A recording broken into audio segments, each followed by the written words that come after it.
Good morning, good afternoon, depending where you are, and welcome to the third OECD Roundtable on the Circular Economy in Cities and Regions.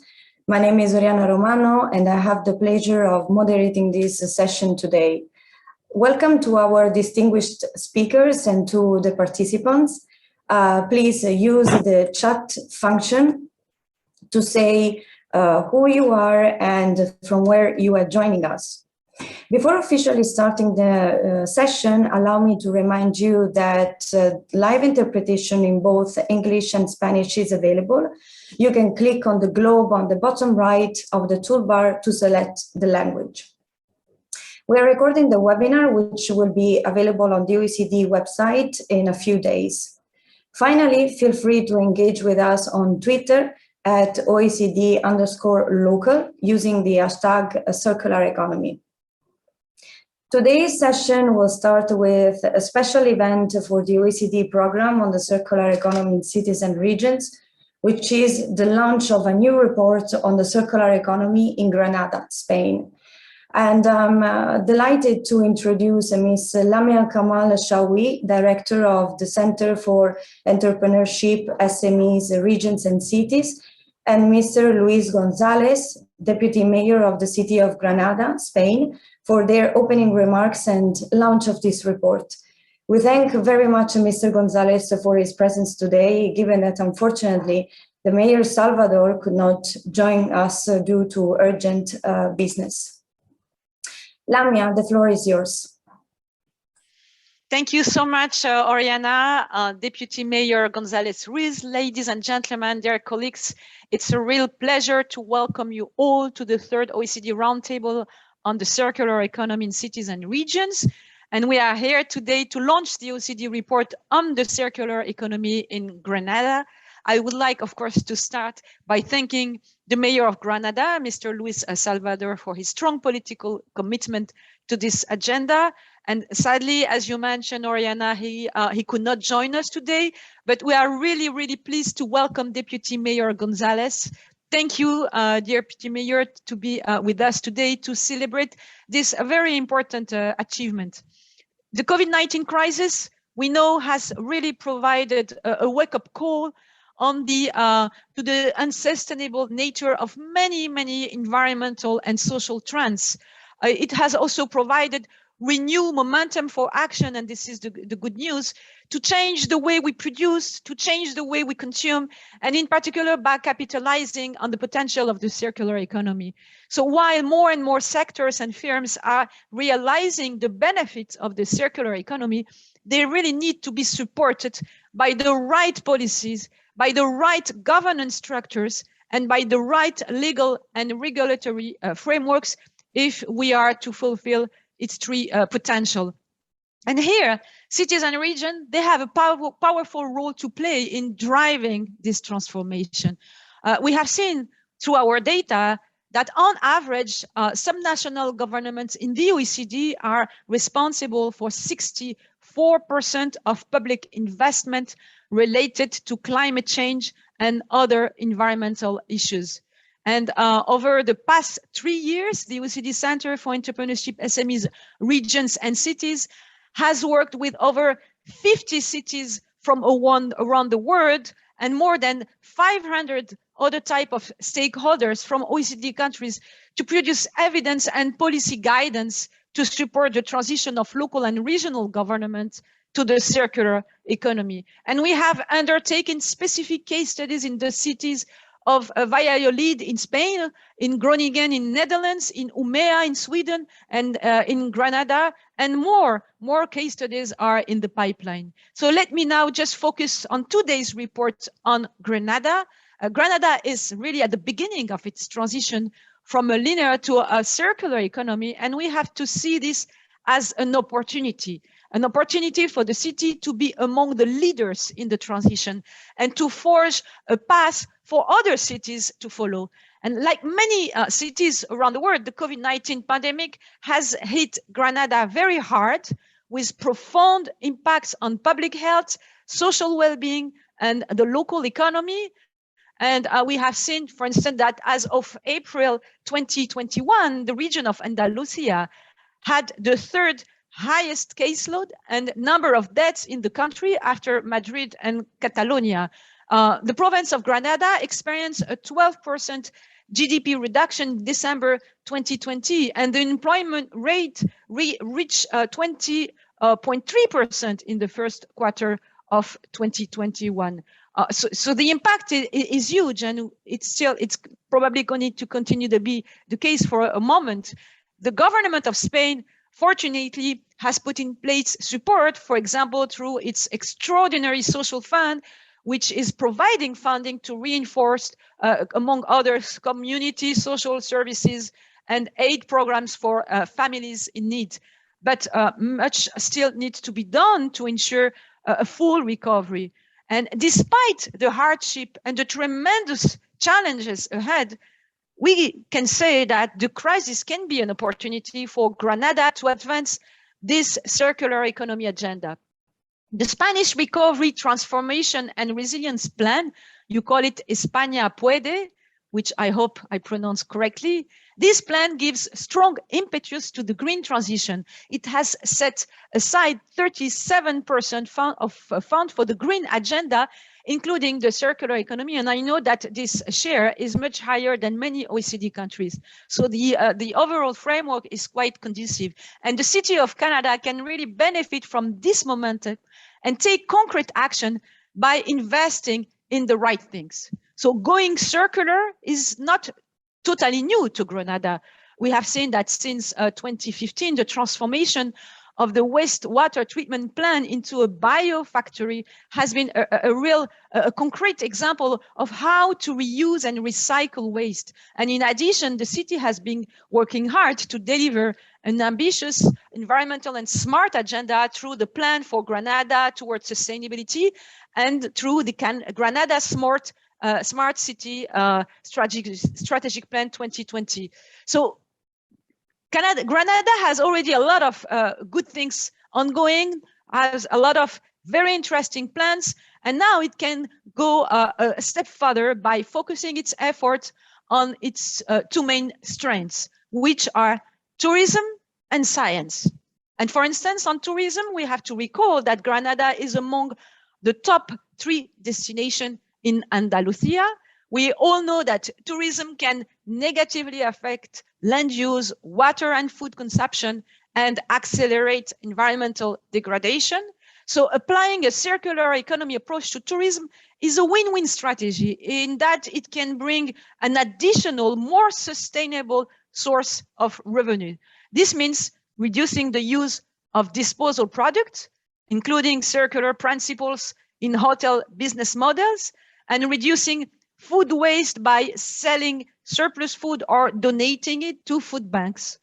Let me say about the second strength of Granada, science. Granada hosts many technological clusters, and it can exploit opportunities to develop the link between digitalization and the circular economy using data and technologies that prevent, for instance, waste and transform waste into resources. So the report that we are delivering today highlights the clear potential in these 2 particular areas, among others, but also it highlights a number of challenges linked to the transition to the circular economy. And these include, for instance, the lack of effective collaboration on waste, water, and transport policies across neighboring municipalities and departments, insufficient human, technical, and financial resources to support businesses, and limited awareness of sustainable consumption patterns among citizens.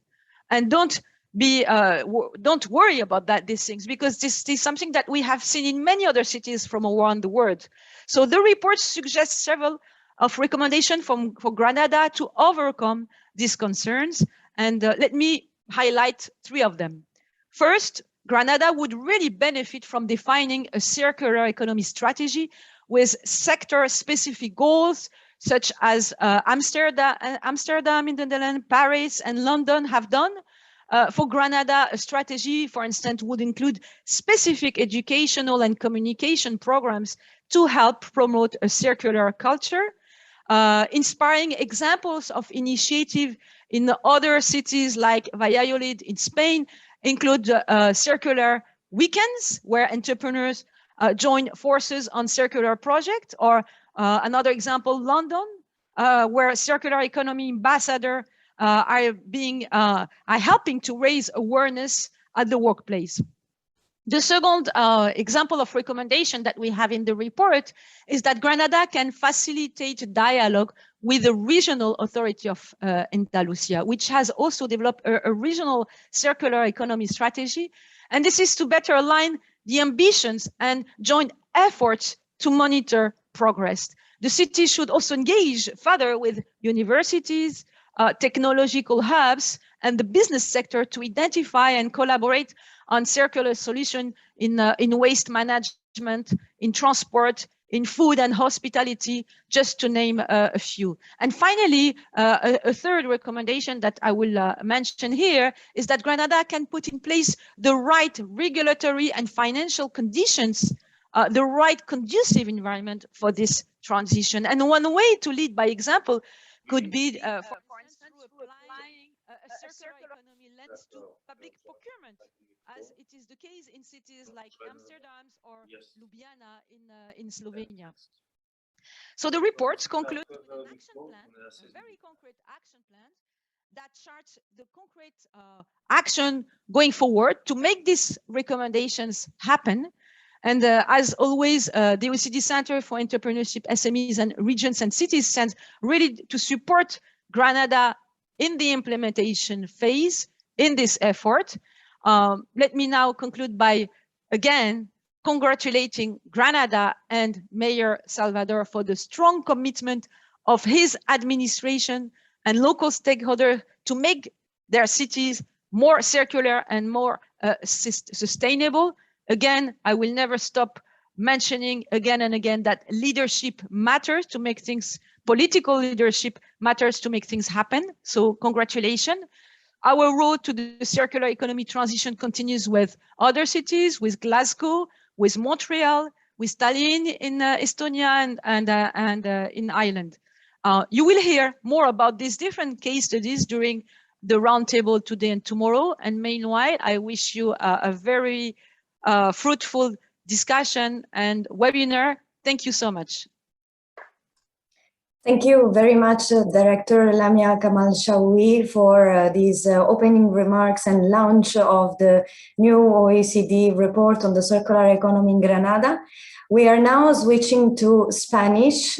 Teniente Alcalde González, muchas gracias por estar con nosotros. So now we give the floor to Deputy Mayor González. Thank you very much for being with us on behalf of the Mayor and of Granada. You have the floor now. Thank you. Good afternoon and welcome on behalf of the Town Hall in Granada. Welcome to this third OECD Roundtable on the Circular Economy in Cities and Regions organized by the OECD. We today celebrate the presentation, the launch of the final OECD report on the city of Granada. After many months of work, we have been able to cooperate, to share knowledge, and to assess the situation regarding the circular economy in Granada, particularly in the water sector, which is a significant sector for everyone in Granada. From a historical perspective as well, Granada would not be the same without water. Water is a significant component of Granada. Granada is water, Granada is green, and water in Granada has played a major role in the history of the city. Thank you particularly to Oriana Romano, Director of the Office of Water Policy and Circular Economy. Thanks to Andrés Aguirre, Policy Analyst at the OECD, and thanks to all the team for the hard work and the tireless efforts to pull this project off. The work we present today stems from various initiatives aiming at analyzing, raising awareness, and fostering the circular economy in Spain and in Granada in particular. Now, the completion of this report is by no means, at least as we see it at the Town Hall in Granada, the completion of this report is by no means the end of our work. Quite on the contrary, is the starting point of further work aiming at placing Granada at the forefront of efforts towards sustainability within the Andalusian strategy for circular economy, which is currently being developed by the regional government, and also within the circular economy national strategy as part of our strategy to fulfill SDGs by 2030. As a token, we can mention certain actions that have already taken place in Granada. First, we've started to develop a working group on circular economy in the building sector, in the urban planning department, and focusing on sharing experiences and knowledge with other European cities, such as Utrecht, Copenhagen, Prato, Kavala, Riga, Maribor, Munich, and the supramunicipal entity of Western Portugal. They've all joined efforts with Granada in this exciting project. It aims at applying specific policies related to the building sector. This sector represents, according to the latest report published by the Ministry for Ecological Transition in Spain, the building sector accounts for 55% of all materials used in the economy in Spain. Further work needs to be done with academia, with civil society, and various organizations in Granada. They have all pushed for further sustainability in the transport network in Granada. That has to be a priority in urban development for any city which wants to build a better future. The program will present the findings in mid-2022, and different stakeholders have been involved, social agents and stakeholders from the architecture and engineering sectors. Secondly, another project is called the Green Belt around Granada. It has been recently launched. It's a very exciting project with many social and political stakeholders in the city involved.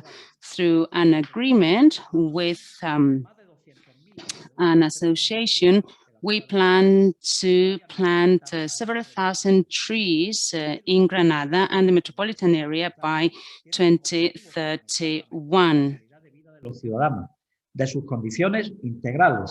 The improvement of life and the integration of the natural framework, and also the integration of the city with the countryside, so that it can be added as part of the city's natural environment from the cultural side as well.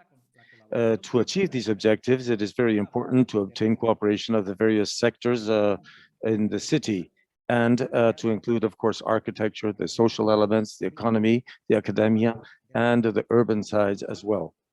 On the one hand, the historic side is represented by the very famous University of Granada, and also a very important stakeholder in this undertaking, for its research and its knowledge are of great importance. Almost 56,000 students are present there and make Granada a better city. Also, Granada is the most demanded city for students throughout Europe. It is also very important to take into account the participation of industry in Masagra, very well known for environmental activities and for its experience in undertaking projects that are of environmental importance. The project is very known, and particularly the one for wastewater treatment plan, which has now been turned into a very modern biofactory with innovative practices, and has been an example for many people involved in the circular economy of the city. The involvement of the industrial fabric is also very important. The neighborhood associations and the transversal cooperation, as well as the rest of the administrations, are very important factors as well in the determination of those policies and in our undertaking to make Granada a less linear city and more of a circular one. less rigid, and as I said, more circular. I would like now to conclude, giving a very warm welcome to this roundtable, to the various experts and representatives of 37 different member countries of the OECD.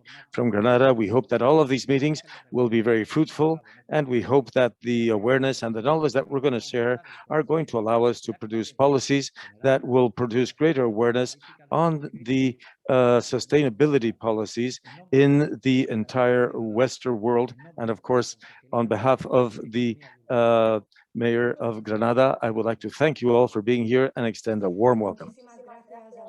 Thank you very much, Deputy Mayor, for this very warm welcome speech. We sure hope that Granada will be able to implement the recommendations, the action plan, and that we will be able to continue working toward this objective you spelled out of improving the environmental quality and also taking care of the economic crisis in an attitude of innovation and work with the city through the circular economy concept. And here you can see the cover of the report, but also you can scan the QR code with your smartphone and tablet to read the report online. So don't hesitate to do so. And the team is also sharing the link so you can check on the website. Now it is time, before moving to our panel, we would like to hear from you on the theme of this session, linking the blue and the circular economy agendas in cities and regions. As you have heard from the speeches from the director Lamia Kamal-Shawi and the deputy mayor Gonzalez, the circular economy in Granada started from the water sector. So Granada moved from the wastewater treatment to a biofactory and linked and created synergies across energies, material, waste, and water. So the question for you is, what are the main opportunities in applying circular economy principles to water in cities? You can scan, you can scan the QR code or enter the code to respond with 3 words maximum to this question. You can respond in Spanish or in English as you wish.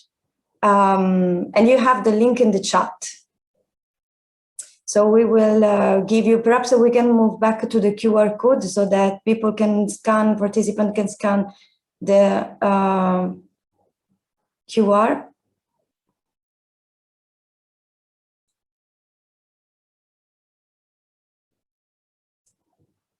And use the link.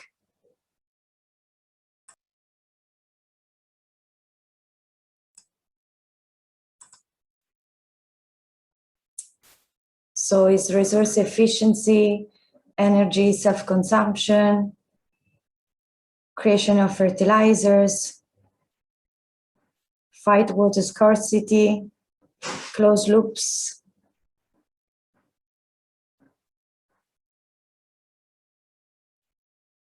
Seems that many of you are choosing efficiency, processes to clean water, and sustainability.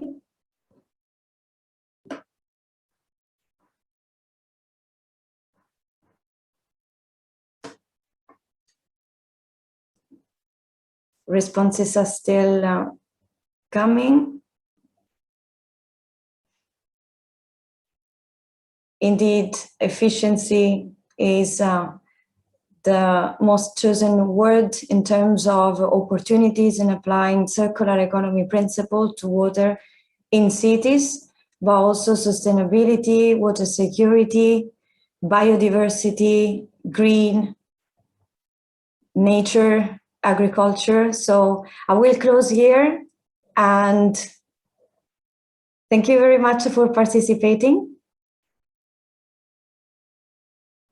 While this is still going on, we can definitely move to the next phase of this session, which is the panel discussion. So it's now time to hear from our distinguished guests. Many thanks for participating in the Mentimeters. I'm happy to introduce our panelists. Mr. Teodoro Estrella, Directorate General for Water from the Ministry for Ecological Transition and Demographic Challenge in Spain. Mr. Sergio Campos, Chief of Water and Sanitation Division at Inter-American Development Bank.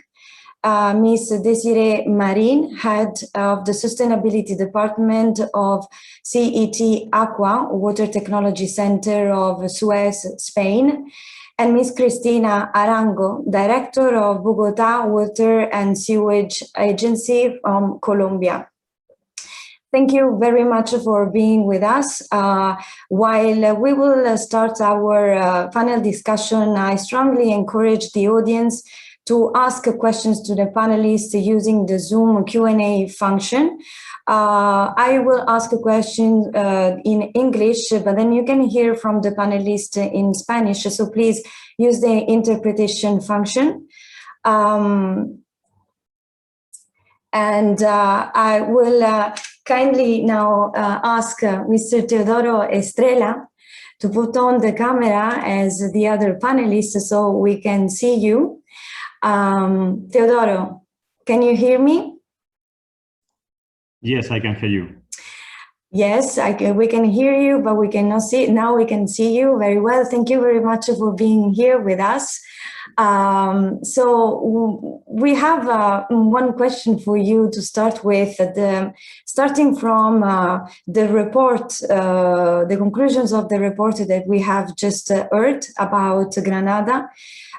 This report show that water has been really the starting point for embracing a more circular economy approach to urban policies in the city of Granada. But we also know that water represents one of the pillars of the Spanish national circular economy strategy to 2030. So can you please tell us more about the role of water within the national circular economy strategy? Buenos días a todos. Gracias, Oriana. Good morning to all. Thank you, Oriana, for inviting me to participate in this roundtable on the circular economy and on water.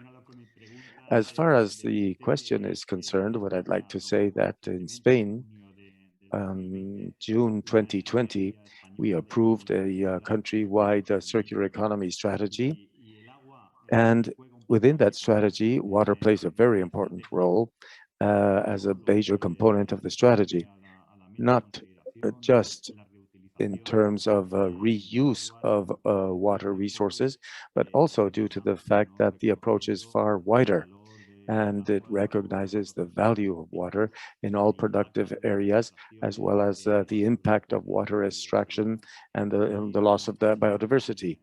And of course, it looks at the possibility of making more efficient use of the water we have. Spain is a country where all different climate change scenarios and hypotheses are present. We've been told we're going to have very serious impacts on our water resources. In terms of water distribution, availability of the water resource, in some areas we've been told that the availability of water is going to go down by 40%. And of course, also in terms of greater frequency and intensity of extreme weather events, such as floods, of course, and droughts. The recent level of demand in the past has led to a very fragile equilibrium with the existing resources. Our aquifers and our rivers are subject to very, very high pressure and changes come about. And of course, there are impacts on the very ecosystems themselves. All of this explains that more control of water resources, of our own usage of water, of accounting for the water that is used and responsible use, all of these are fundamentally important. And therefore, the Spanish circular economy strategy is included as a fundamental objective because it implies increasing the use of water efficiency by 10% a year all the way to 2030. So we have a long way to go and over these next 10 years. So this, of course, requires the use of reliable indicators of water production and consumption. Furthermore, the 2021-2023 action plan of the circular economy strategy includes different measures, which include water use, of course, and these have been brought into the various production bases of during the period of 2022 to 2027. This implies, of course, knowledge of the existing reserves of water resources and also the adaptation of the regulatory framework of water use that we have in Spain, and adaptation of this framework to the European level. And of course, trying to apply these European criteria in our own country, where we have a very fragile balance between consumption and production. And this, of course, leads us to greater reuse of water resources. We have significant investment of some 20 million euros per year over the next 60 years in the planning cycle. With all of this, we hope to have a more circular nature in water management itself. Thank you very much, Teodoro, for those answers. Applying circular economy principles to the water, as Teodoro was highlighting, goes beyond reusing, and it is also an opportunity of creating collaboration, but also creating capacities and innovation. Sergio Campos is the Chief Water and Sanitation of the Water and Sanitation Division in the Inter-American Development Bank. And in Latin America, especially, we see a diversity of situations in terms of water quantity and water quality. And examples of circularities have been, of course, applied to the water sector in terms of reuse and wastewater treatment. So in your opinion, Sergio, what are the main obstacles and the solutions to make water more circular, and especially in urban and rural areas, considering this great diversity in the region? Buenos días, buenas tardes para todos. Good morning, good afternoon to all, and thank you very much to OECD for inviting me to speak today, and of course for inviting us to speak about such an important subject as is the circular economy. In our opinion here at the bank, it is the issue of the future. And we, of course, need to keep in mind that we have to internalize a lot of these concepts, not just to fulfill the SDGs, but also in order to be able to respond to a lot of the newer problems.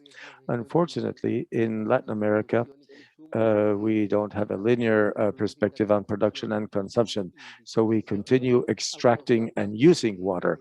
Let me provide some data in support of this situation I'm describing. We represent 5% of solid waste in production in the world, whereas Europe represents almost 50%. However, we are the region where less water is used for irrigation and industry, very low percentage, 1%. A region that is considered to be a privileged region due to the availability of water is indeed Latin America. It has 30% of the world's water. However, we have a very high level of water stress in terms of consumption. Peru, northern Chile, regions of Brazil, Chaco, Paraguay, Bolivia, all of these are very dry regions and very low rainfall, whereas countries such as Spain are reducing by 40%, Israel even more than 80%. In terms of consumption. But the positive thing is that this situation is bringing about change. Countries are beginning to realize the situation. Companies faced with climate change and with a perspective of the future are doing their best to building more differently with a more green approach. And this is the only way in which we can face climate change. In this context, in our region, we have three major obstacles for the circular economy to come about. The first one has to do with governance, water governance in particular. Only 17 out of 26 countries in our region have a regulatory framework that applies to water use. 7 countries still prohibit the reuse or the sale of wastewater, for example. There's only one country that actually promotes the generation of electricity as a subproduct of waste, and that is Colombia. And then there are 12 countries that restrict the sale of solid waste. So, of course, the regulatory framework is important, and also the opportunities for reaching the circular economy, it's still pretty far away. The second obstacle has to do with the finalization. Only 6% of our resources in terms of private investment that reach the region go into water-related investments, such as sanitation or reuse. So there's a lot of room for maneuver in order to improve this investment, thematic investment, if we want to finance the circular economy toward the water sector. Not only do we need to develop instruments, which are already developed, but we have to apply them. For example, financing contracts, soft economy, investments with sovereign guarantees, the use of insurance, also bonds, that all of this needs to be developed. And here, speaking at an international level, we have a lot of work before us, work to still be done in terms of achieving a uniform taxonomy that will allow for comparability and for us to move forward in the better use of the resources. The third obstacle is linked to access deficit, difficult access. Many companies still are struggling to obtain sustainable access to either sewage or usable water. There are 200 million who receive water on an intermittent basis. Many don't have even basic access, and more than 400 million have very limited or no access at all. So this is something that still has to be done, and companies before thinking about a circular economy still are looking at how to get the water. And here's where innovation plays a very important role, and where governance does not allow for the development of innovation. And at the heart of the circular economy, we find innovation. Innovating is how we use things better, how we can come up with better ideas, and how we can best channel new opportunities. So there has to be a change in ecosystems, a change in economy. We need more incubators, startups, and initiatives of that kind. And that's all for now. Thank you. Thank you, Sergio. So we've been told that innovation is key, is at the heart of the circular economy. That's what Sergio has said. And also, as we've seen with the example of Granada, where a waste treatment facility has been turned into a biofactory, that's an example of innovation. And that has fostered a new dialogue in the city. There's a new circular economy system, a more holistic system, which goes beyond traditional sectors. So, which incentives are needed for circular economy in water, which is such an important component? It's not just an exception, but it's something that becomes business as usual looking forward. What's your view on that matter? Good morning, good afternoon. Thank you, Oriana, for the invitation.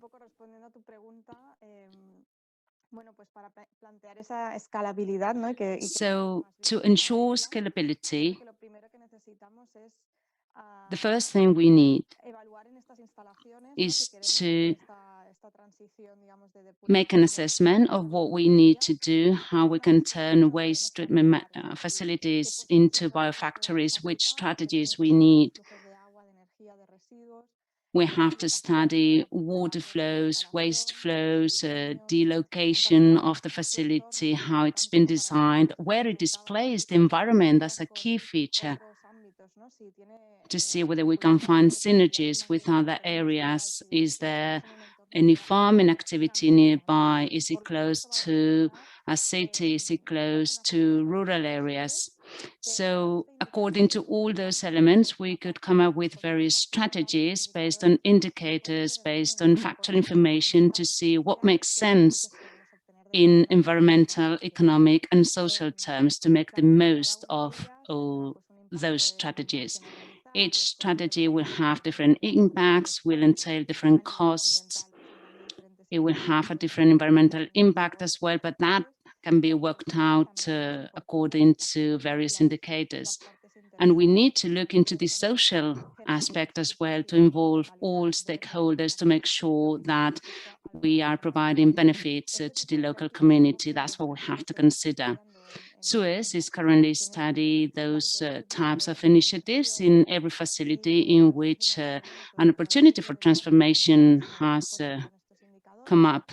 We work with indicators, we work with objective information, and then we cross-check every element in order to make the best choice possible on each location and for each facility.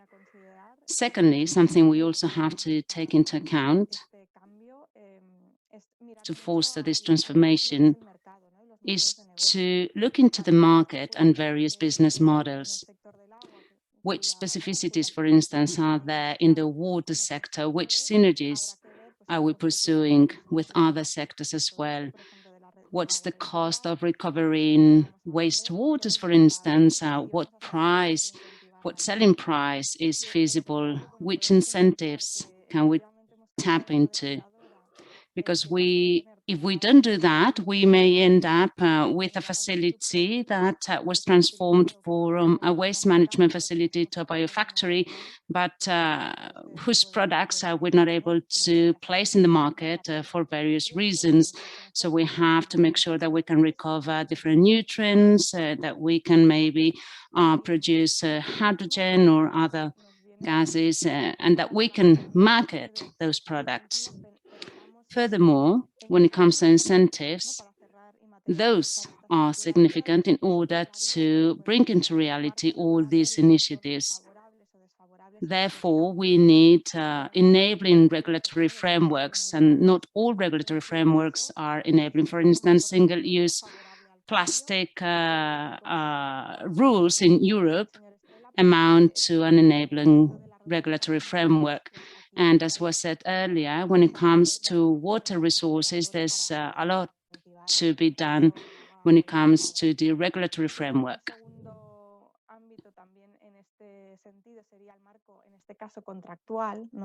Also, different service contracts have to be looked into.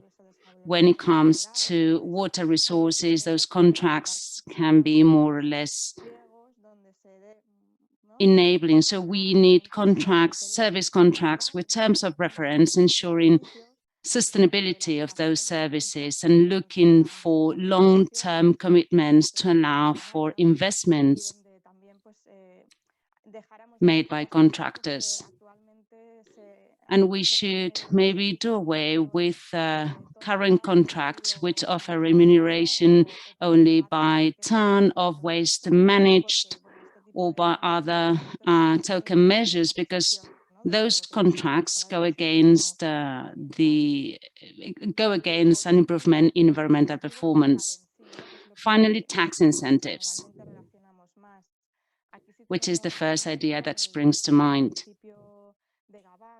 In Gavà, not far from Barcelona, where I'm at the moment, we were asked to review all local regulations and local taxes to see which kind of tax incentives we could come up with to foster the implementation of circular economy principles by businesses or even by citizens.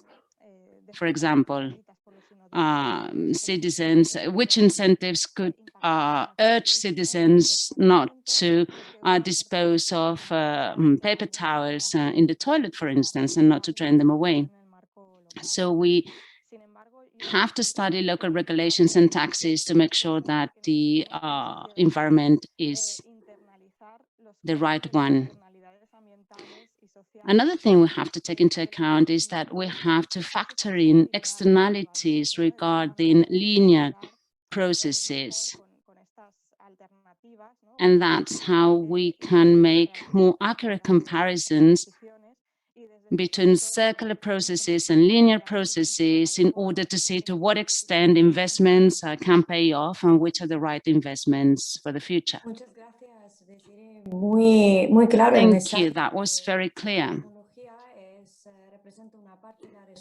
Technology is part of the answer, of course, but it has to be supported by the right governance, by data, business models, contracts, service contracts, and tax incentives to make sure that technology plays out effectively. You mentioned Gava, a city not far from Barcelona in Spain. And now we're moving from Spain to Colombia. We're going to give the floor to Cristina Arango, who is the head of Bogota Water and Sewage Agency. Cristina, can you tell us what the situation is in Bogota when it comes to the implementation of circular economy principles in terms of water? And how stakeholders are involved in this process? Hello to my fellow panelists and to all attendees. And thank you, Oriana, as well, for moderating the panel and for your invitation. We are at a crucial time when it comes to the circular economy in Bogota. At the moment, the local urban land use plan is being discussed.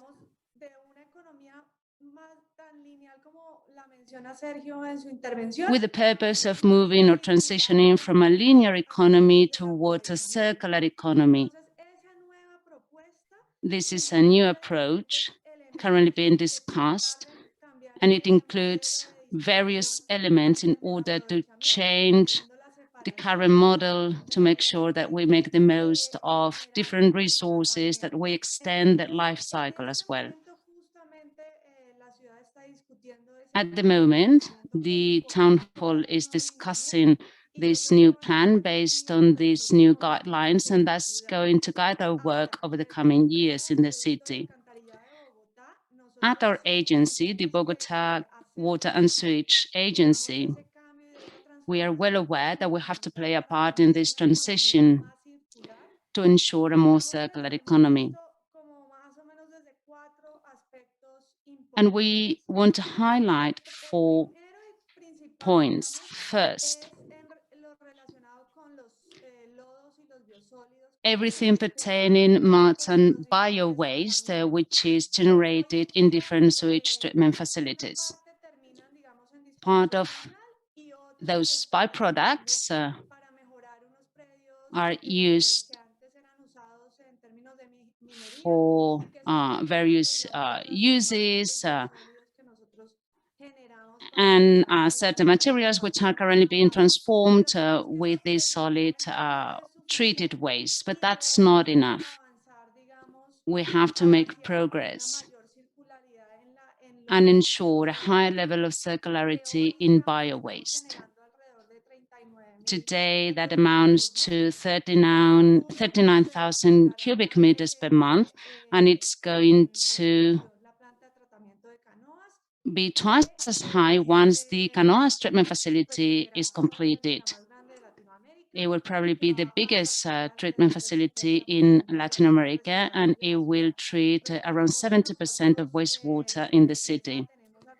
At our agency, we have several million users, and 8.5 million people take advantage of our services.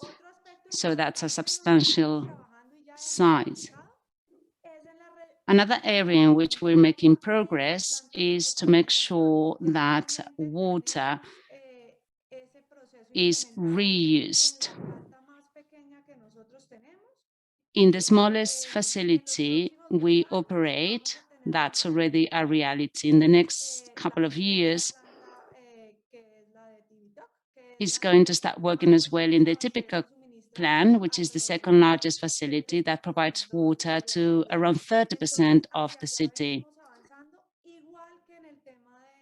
So that's another line of work. And we're also making progress in the energy sector, as treatment facilities need to be more energy efficient, so that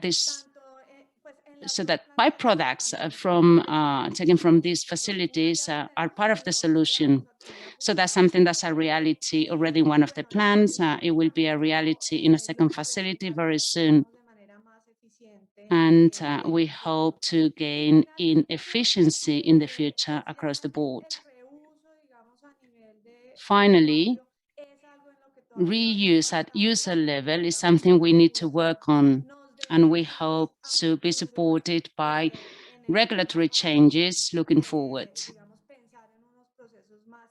so that we can come up with more circular processes at a higher level.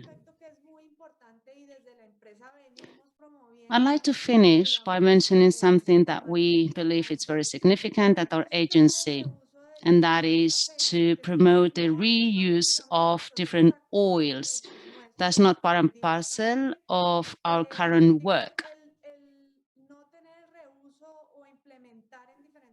But we believe that in various sectors, the reutilization of oil should be promoted, as that would have a big impact in the sewage system in the city.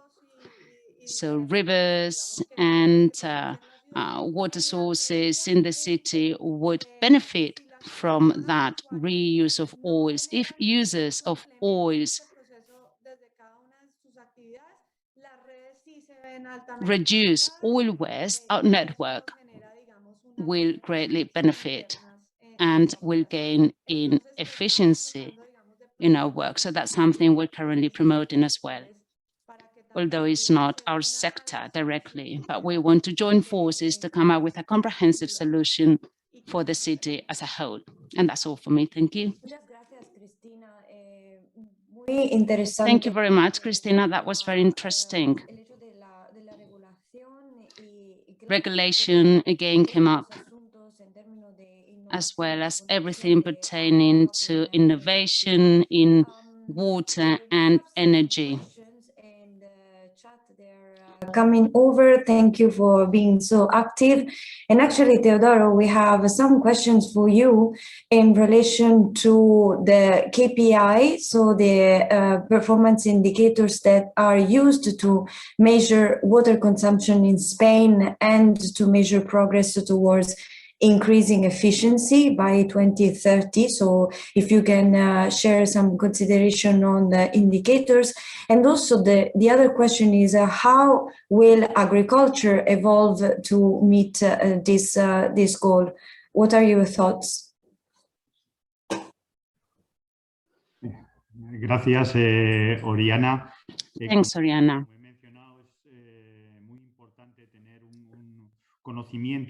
As I said earlier, it's important to know better how water resources are used in Spain. The water resources balance in many territories in Spain is very fragile, so we have to be fully aware of how water is used. At the moment, we have comprehensive knowledge of how 70% of water is used, particularly when it comes to big providers of surface water. Now we need to deploy more efforts in underground water, as we still don't have meters nor systems to monitor, to treat water use, underground water use. So that's one of our main objectives. And that's what we want to work on in the future, to get to know better, to get to know underground water use better.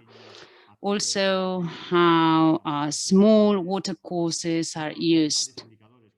We are lacking information as well on that. So those are the indicators we're handling, and we're going to apply to make sure that we know how water is used in Spain. We want to move up from 70 to 89 or 90% of water use fully known by Spain, so that we can have a big impact on the environment and know exactly how water is used in a country. As for the second question regarding farming, it's true that farming and agriculture is the main consumer in Spain, water farming, water-intensive farming.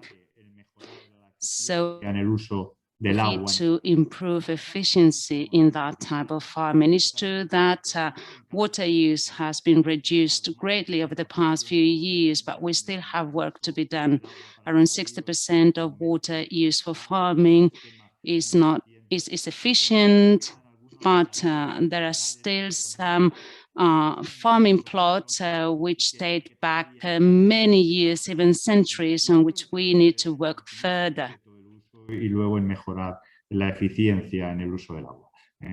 Esto yo creo que con ello respondo básicamente a las I think this will allow us to improve efficiency in water use, and I hope this answers both questions.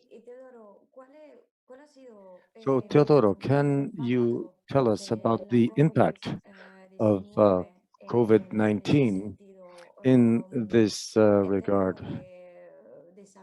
Can you tell us what the challenges have been and what the solutions have been in the water sector, irrigation, in the circular economy, and in the strategy?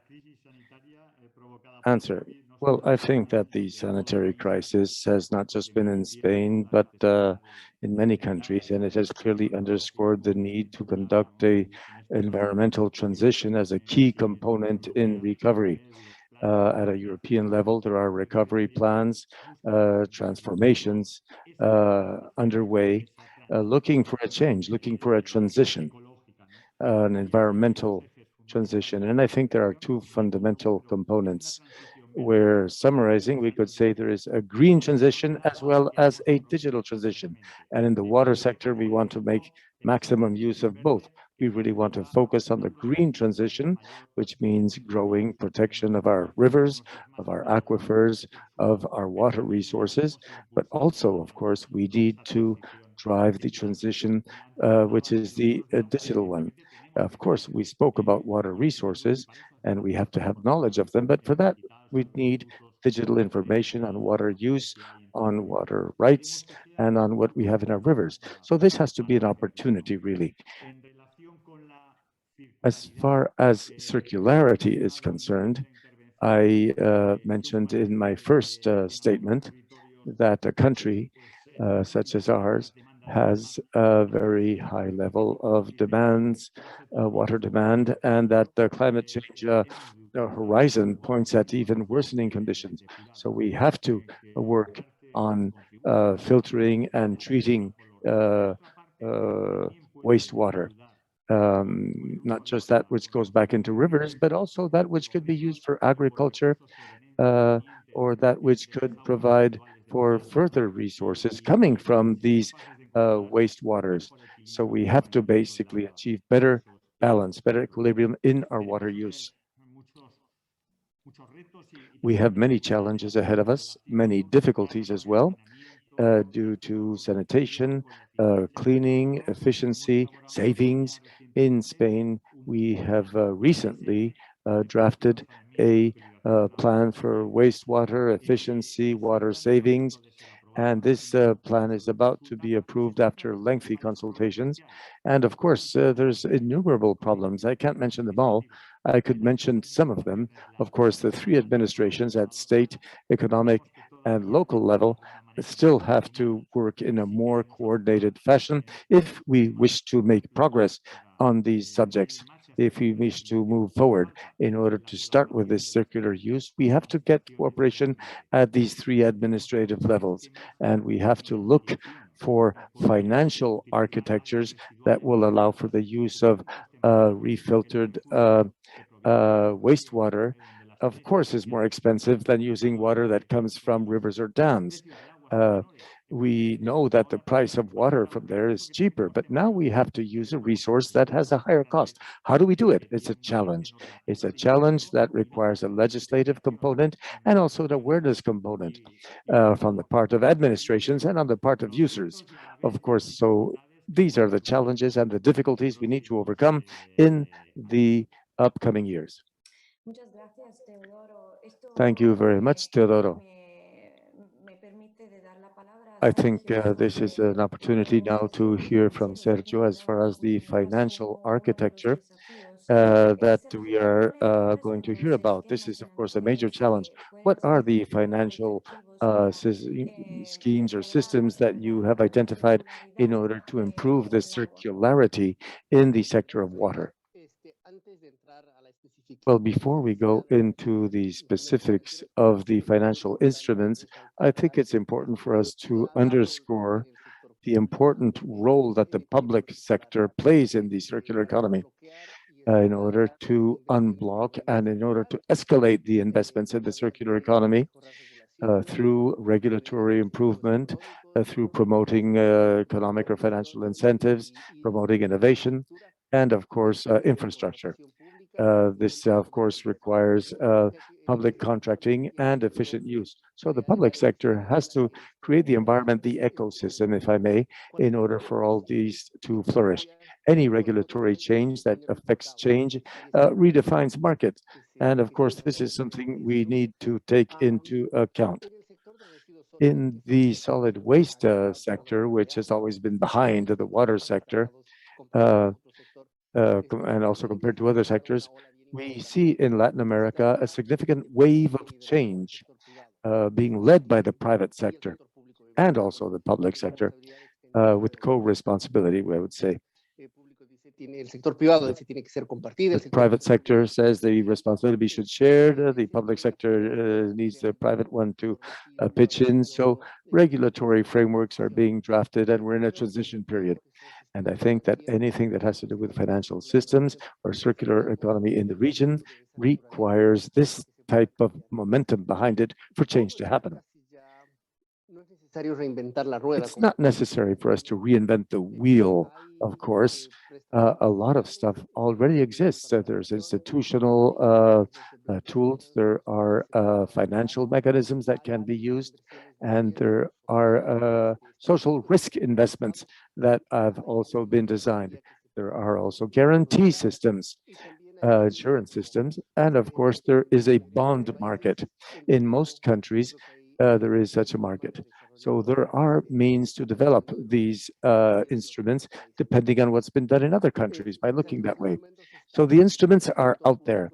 The public sector has to take a more proactive attitude, of course, starting by redefining the parameters through which you can define the viability of each project. And of course, the return on investment should take due account of the environmental and social aspects of the investment and, of course, minimize the cost to the user. So from the blended finance standpoint, there is quite a track record. In particular, as far as climate change is concerned, we can actually try to build in terms of a circular economy. And there's also a green bonds track record. So I hope that in the near future, we will have circular economy bonds as well.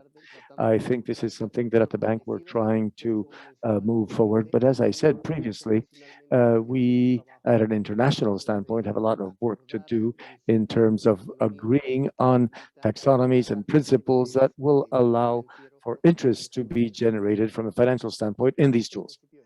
Thanks. Thank you very much, Sergio. I wanted to ask Desiree about the role of ADECERCA in terms of sustainability and what progress you're making in that regard, along with other operators in your sector or other stakeholders in what we call the blue agenda and the circular economy agenda. Well, the fact of the matter is that cooperation is a key factor from our perception, because without it, you can't set up any kind of circularity. And with it, you can maybe set up internal circularity, but of course you depend on generating efficiency at a broader scale. And if you look at what's around you, then we see or are able to identify systemic opportunities that allow you to escalate, which is what is going to really produce an impact.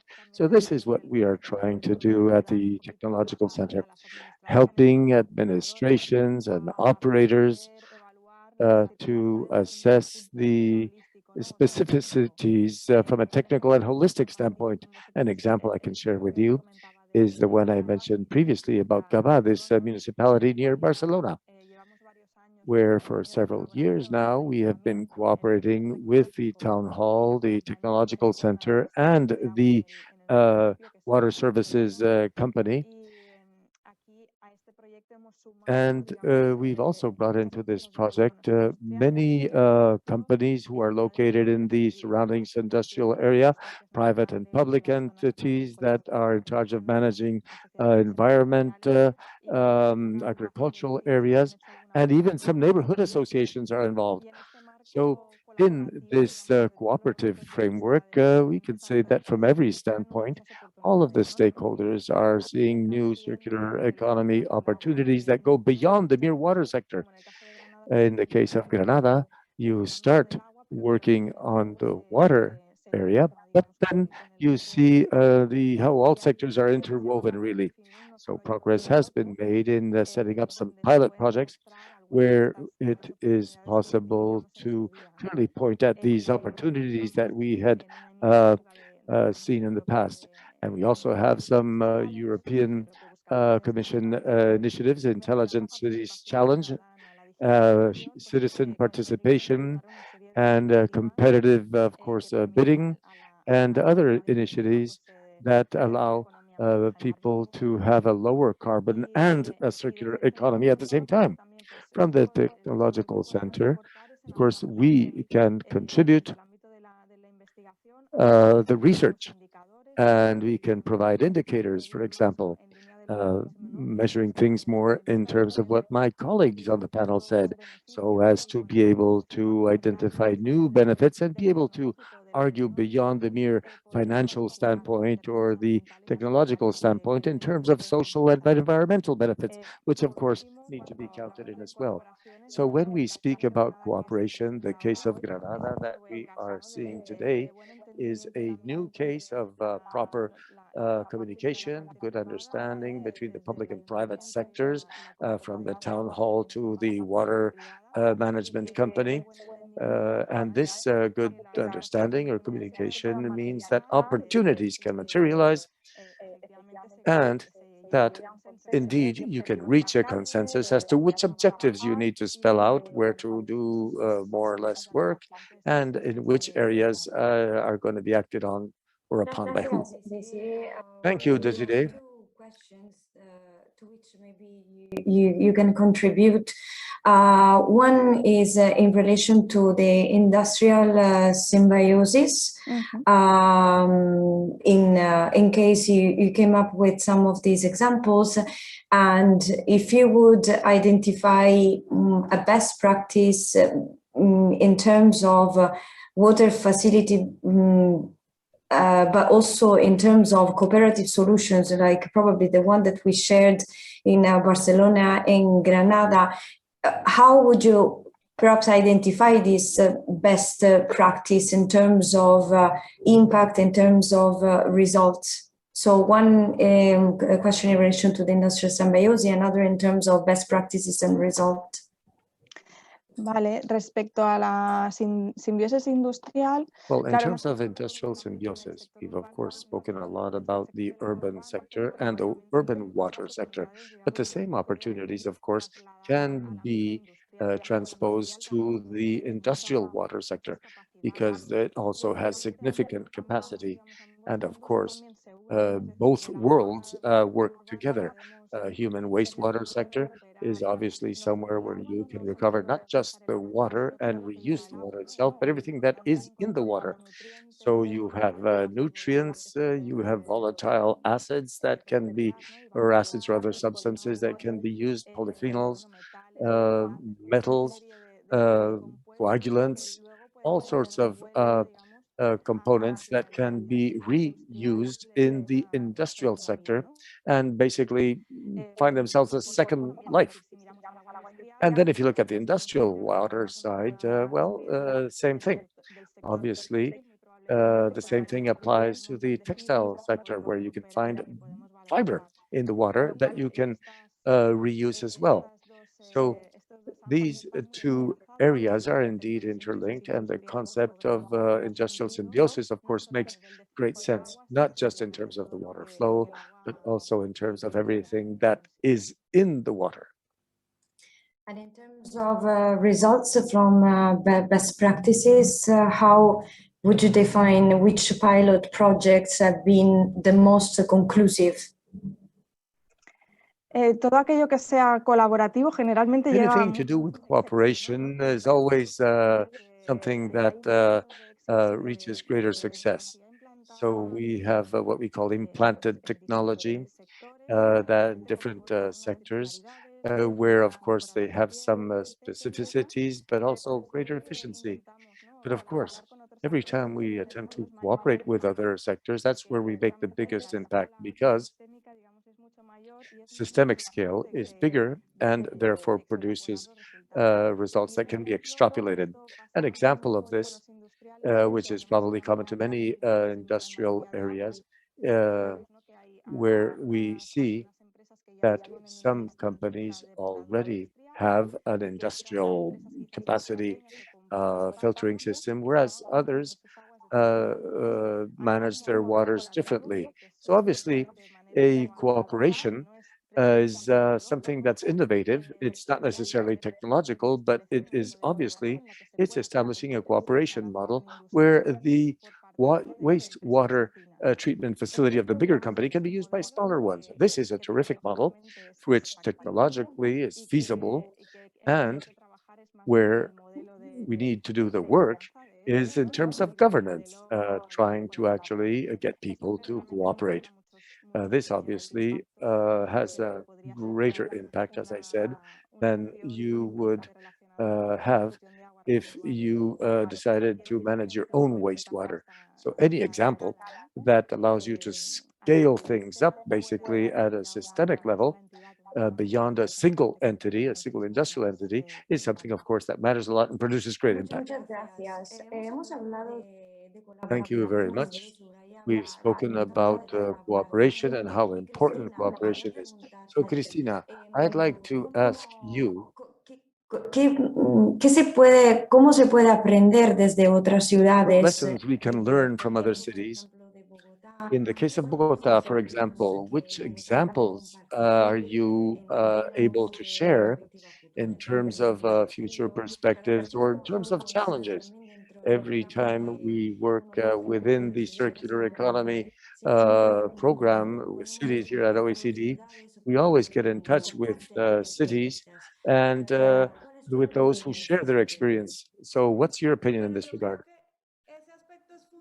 Well, I think that is a fundamental aspect, and very clearly cooperation enables the transfer of technology and training by providing good examples that work or examples of things that don't work, but that all of these are useful to see what is happening in the different cities. On these subjects, sometimes solutions can be specific, but nevertheless can be useful for all. And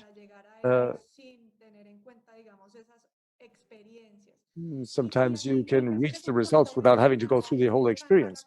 Let me mention, for example, cooperation or collaboration between cities as well, but we also need to see the importance of cooperation between the public sector and the private sector, or between companies and the public sector, in order to fully understand these processes, because sometimes they are very detailed, and from a public policy standpoint, It's not always necessary to know the ins and outs and all the details, but of course, by having cooperation, you can have better balance, better equilibrium, and better solutions overall in economic circular economy sectors. I think all of us, as a matter of fact, should try to understand where in the cycle we are located and how we can cooperate to improve things. Sometimes bearing in mind the circular economy principles in terms of eliminating the concept of waste altogether, for example, and thus move closer to what we had previously said in terms of waste disposal, and move on to use of waste and maximize the use of product and services in times. It's also very important, fundamental, in terms of how we internalize all these new processes in order to make them more circular, and in order to see what kind of motivations we can provide for these to be brought into use elsewhere. Last of all, let me say that contributing to regeneration of ecosystems is something that we understand as a fundamental component, especially in terms of climate change. And in that regard, it's important that, for example, in terms of wastewater treatment or the sewage company here, we work with natural environments such as the local parks where the water comes into the city. And then the way which we treat the park is, of course, very important for the whole future in terms of our relationship with water. So having a clear understanding of where we are is important and how we can cooperate in these different areas. All this is very important to reach equilibrium. Cristina. Teodoro, we'll have another question for you in terms of what emphasis will you be placing on education and awareness on reducing water use and promoting water efficiency? Gracias, Oriana. Thank you, Oriana. Needless to say that nowadays children, young adults are aware of the need to use water better, as well as of circularity, and basically through urban waste. That's how they started to understand how the circular economy is necessary. When it comes to water, we still need more awareness raising, more information on the need of circularity. I focused on water, but of course, there are many other resources such as nutrients and different materials which can be reused. We have a wastewater treatment facility as well, different treatment facilities which will move towards a different type of facility which will generate energy and different materials. Sometimes we fall short of disseminating information among society. So at the government, we have to make more efforts in that regard. I mentioned that we have an issue regarding water use in our country, the lack of reuse of wastewater, treated wastewater, and farmers need to be aware that they can use wastewater, treated and recovered wastewater, and some of them are still very reluctant to do so. A few years ago, we came up with a regulation in Spain on the use of treated wastewater. The current European regulation is going to give a further push towards that end. I believe it's very significant to have a European regulation to rule on wastewater, treated wastewater. I think farmers, which are the main target of that regulation, may feel more comfortable using this resource. Something has been done, but much more remains to be done. And Desiree, we have also a question for you. Have you used a wider PPP known as a public-private scientific innovation local partnership to design and develop demonstration projects? Bueno, la respuesta es que sí. De hecho, el propio centro donde Yes, of course we have. As a matter of fact, the center I work with is an example of public-private partnership. It was founded by the National Research Council, the CSIC, and the Polytechnical University in Catalonia, which is based in Barcelona. So this center was founded in Barcelona, but then we escalated the initiative in different cities across Spain. And the private sector is represented by the water company, Agbar. So that center, our technology center, is already an example of innovation and of public-private partnership in order to raise to the challenges posed by the circular economy and water management. We have been able to run many pilot projects which show how this type of partnership works, and we've been able to prove the huge potential in water, the potential for recovery, for energy generation, and for various uses. That's the closest example I can give. Before moving to the next session, I would like to ask our panelists first to thank you very, very much for sharing your experience and your interesting input. We heard about innovative financial instruments, needs of regulation, education awareness, capacity building in cities. So one last final message from you all to the audience in terms of what is your last message in terms of linking the blue and the circular economy agendas in cities. I would start with Teodoro, Sergio, Desiree, and then Cristina.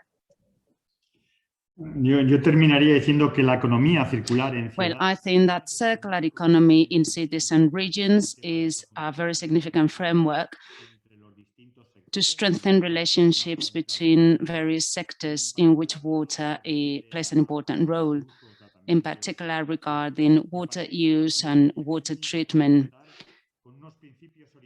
And we need guiding principles, clear principles and indicators so that we can make progress.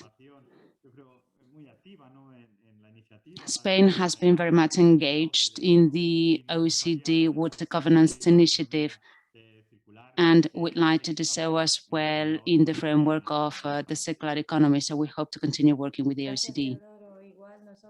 Thank you. Same on our sides. Sergio. I think circularity is going to replace the notion of sustainability looking forward. Companies, governments, cities, or peoples who are not able to mainstream circularity, they're going to lag behind as they're being able to catch up with technological advances, or because they'll suffer the impact of climate change on development. So the circular economy is here to stay, and the sooner we mainstream it in our work, the better. Thanks, Desiree.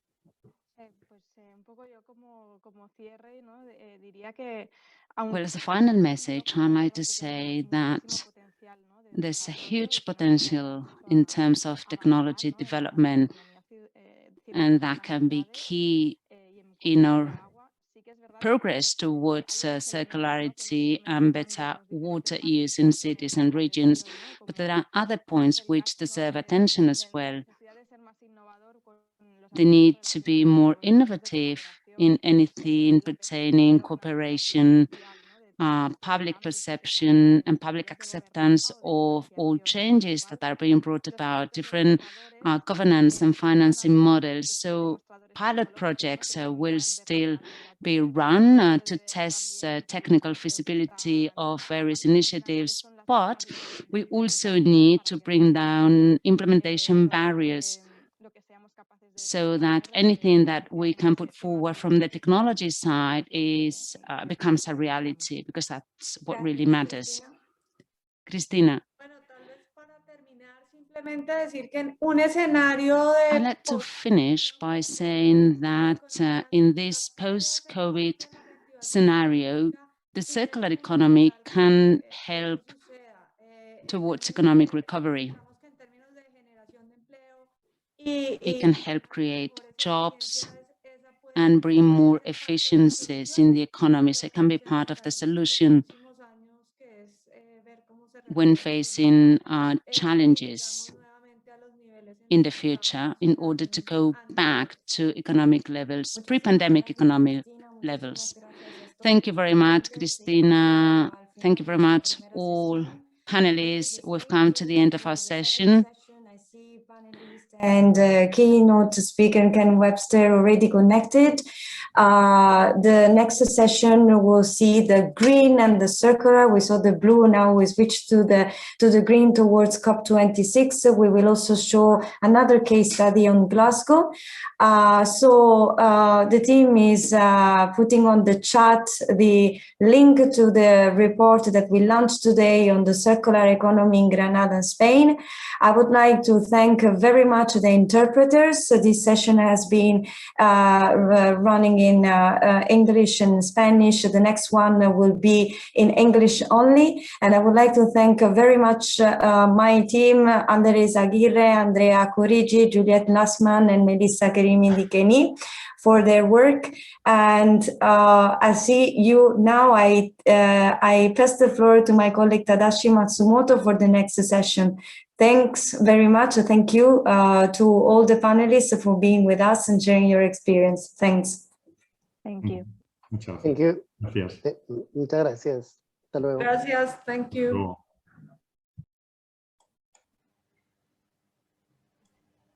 Tadashi, the floor is yours.